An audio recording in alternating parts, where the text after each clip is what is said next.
Estamos atravesando un escenario complejo en lo que tiene que ver con la pandemia de coronavirus en nuestro país mientras avanza el plan de vacunación. Para hablar sobre este y otros temas es que ya recibimos en BTV Noticias vía Zoom al infectólogo, el doctor Eduardo Savio. Doctor, bienvenido, buenas noches, ¿cómo le va?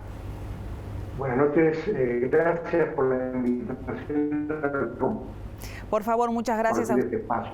Gracias a usted por dedicarnos estos minutos para seguir evaluando el avance de esta pandemia que al día de hoy tiene un número elevado de casos diarios positivos. Además, se sigue elevando el número de muertes. Lo escuchamos con alguna dificultad, pero lo escuchamos, doctor. Y queríamos saber su percepción de lo que está pasando, porque el panorama es bastante complejo. ¿En qué se falló? Que estos casos van en aumento, no decrecen y no se encuentra esa meseta que tanto se buscó. Uno no debería hablar de fallos en este momento. Estamos en un momento de transición entre el éxito de la vacunación y el aumento del medidor de casos por múltiples razones, ¿verdad? Uruguay es el tercer país de Latinoamérica en más dosis administradas, pero el aumento en el número de casos está conspirando contra el éxito de la vacunación. Quiere decir que acá lo que hay que hacer es seguir vacunando rápido y bien e intentar disminuir la movilidad para que estos casos disminuyan, ¿verdad? Ustedes habrán visto el estudio de eficacia y seguridad comunicado por el Ministerio de Salud en el día de ayer o de hoy. Las vacunas están funcionando. Por ejemplo, Pfizer con una efectividad del 99% para evitar ingreso al CTI, Sinovac con 95%, y un hecho no menor, disminución de la mortalidad del 80% con Pfizer, 97% con Sinovac, y son datos de Uruguay país. No son ensayos clínicos, son la realidad que estamos viviendo también. Sí, es lo que explicaba recientemente el ministro de Salud Pública, Daniel Salinas. Y a propósito de esto, lo hemos escuchado mencionar en algunos medios de prensa precisamente que estamos lejos de la inmunidad de rebaño. ¿Por qué sería que se daría entonces este contexto cuando la vacunación, afortunadamente para todos los uruguayos, está siguiendo pasos o ritmos bastante acelerados?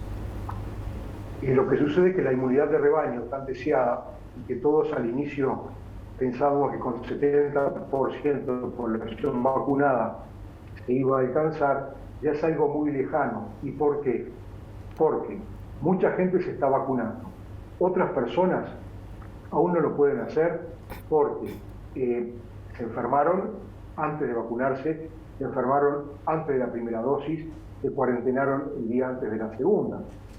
Y además, aunque vacunemos a todos los 18 años a 100 o más, no olvidemos que tenemos un gran grupo nuevo para vacunar, que son los adolescentes, en primer lugar, 16 a 18 años y que ojalá sean 12 a 16. España ya empezó a vacunar 12 años en adelante, Estados Unidos y Canadá también, y ese paso lo tenemos que ojalá suceda, sea la vacunación de los niños, porque si todo el país no está, digamos, blindado por la vacuna, la inmunidad de rebaño y lo local no se va a alcanzar. Por lo tanto, esto no termina en julio, agosto, sino que tiramos los dados y empezamos de vuelta porque nos queda un enorme universo por vacunar. Y tenemos que evaluar no tanto ya seguridad y eficacia que está siendo evaluada en esos grupos, sino cómo económicamente sostener una vacunación ininterrumpida. Por ello va a ser más de un año, porque no olvidemos además que nos falta seguramente la dosis de refuerzo, eso va a ser una realidad, y eventualmente después una segunda dosis el año que viene con la misma vacuna o con otra o con la combinación de dos, que es lo que más se discute hoy en el mundo. ¿Es esa tercera dosis de que hablaba Radi en los últimos días, que sería necesario por lo menos a los que se vacunan con Sinovac? Bueno, no, es más que Sinovac. O sea, las vacunas que comparativamente tienen menor eficacia, sí, sin duda requieren una segunda dosis, ¿verdad? Concretamente Coronavac. Pero con Pfizer también lo requieren. Ya la gente de BioNTech en Bélgica anuncia que de acuerdo a los estudios que ellos están haciendo con sus vacunados, Es muy posible que pasado 9 a 12 meses de la segunda dosis haya que aplicar una dosis de refuerzo con su plataforma. O sea que estamos discutiendo el momento de revacunar con qué, si es una o si es combinación de más de una. Doctor, desde el punto de vista de su rigor obviamente sanitario, y también lo han dicho los científicos, ¿usted considera que los efectos de la pandemia tienen que ver, me lo mencionaba hace instantes, con reducir la movilidad, cosa que no está sucediendo como uno quisiera, y que las medidas efectivamente tienen que ser más estrictas en este sentido, que aún no se han aplicado, pero deberían aplicarse? Obviamente la movilidad debe ser restringida. Queda clarísimo que eso se ha dicho 1000 veces y que hay como una especie de balance desde el punto de vista oficial entre restringir o no restringir, atendiendo a 1000 razones, entre ellos a la economía del país, al derecho de cada ciudadano a trabajar, etc. Es todo ampliamente comprensible.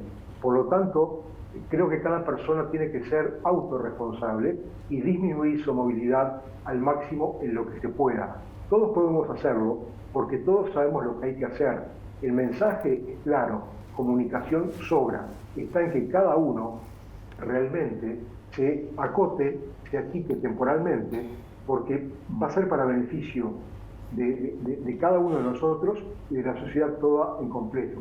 No sigamos esperando que nos confinen, porque eso queda claro que no va a pasar, o a mí me parece que no. Entonces, autorrestríngase en lo que pueda y siga haciendo lo que pueda hacer un país donde tenemos tantas libertades para usar en forma adecuada.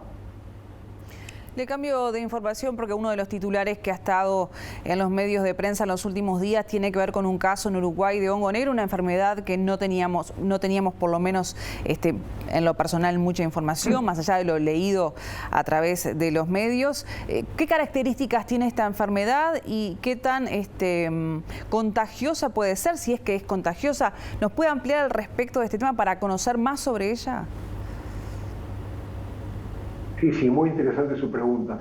Lo que se denomina en la jerga el hongo negro es un hongo que se llama mucor, que produce una enfermedad llamada mucormicosis, que es una enfermedad fúngica invasiva que puede afectar pulmón, cerebro, tracto gastrointestinal, lo que preferentemente afecta fosas nasales, paladar, seno facial.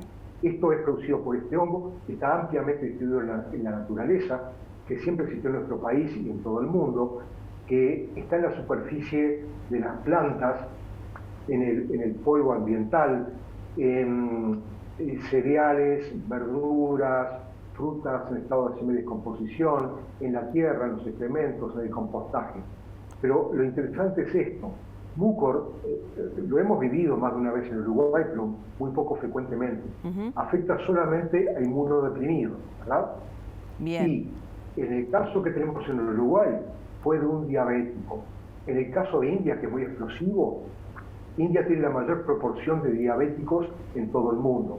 Y hace un rato en una videollamada con la presidenta de la Sociedad de Infectología de Paraguay, hablando de otras cosas, me comentaba que ellos esta semana tuvieron también los 2 primeros casos de mucor en Paraguay desde hace mucho tiempo, justamente en diabéticos, como pasó conocida de fácil diagnóstico, que tiene tratamiento, que no es fácil, aplicando antifúngicos y cirugía, que no es una cirugía menor, pero no hay contagio interhumano.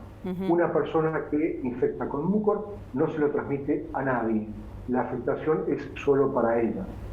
Perfecto.